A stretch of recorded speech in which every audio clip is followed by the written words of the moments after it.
क्या रीजन है, कौन लोग दोषी हैं, ये तो हम लोग नहीं बता सकते हैं, लेकिन ये प्राइमा फेसी दिख रहा है कि पुलिस ने शायद आत्महत्या का केस बताने में जल्दीबाजी की है, क्योंकि कल जो पोस्टमार्टम का रिपोर्ट आया है उसमें ये स्पष्ट लिखा हुआ है, ओपिनियन जो डॉक्टरों ने दिया है कि उस बच्ची के साथ दुर्व्यवहार हुआ है।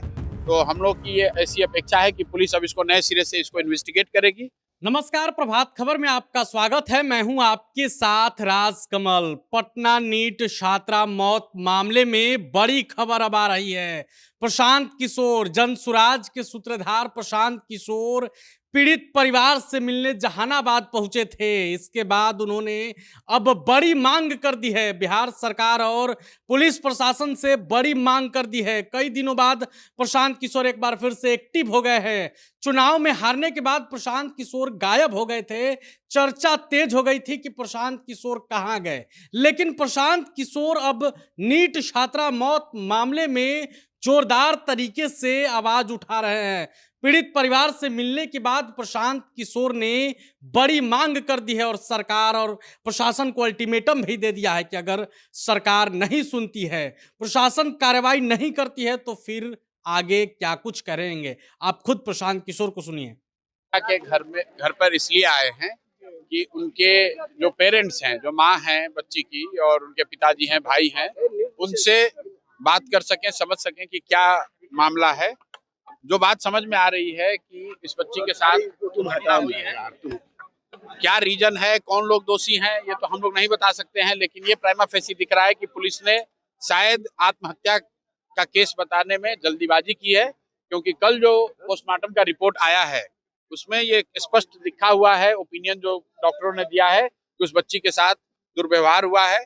तो हम लोग की ये ऐसी अपेक्षा है कि पुलिस अब इसको नए सिरे से इसको इन्वेस्टिगेट करेगी, और अगर नहीं करेगी तो हम लोग भी अपनी ओर से जाकर उनसे आग्रह करेंगे। कल, आज या कल पीड़ित परिवार के जो लोग हैं उनको हम लोग ले जाकर एसपी, एसएसपी या उनसे वरीय पदाधिकारियों से मिलाएंगे और उनसे अनुरोध करेंगे कि हर हालत में उस बच्ची के साथ इंसाफ होना चाहिए, और पुलिस से अगर जो शुरुआती गलती हुई भी है तो अब ये समय है उसको सुधारा जा सके।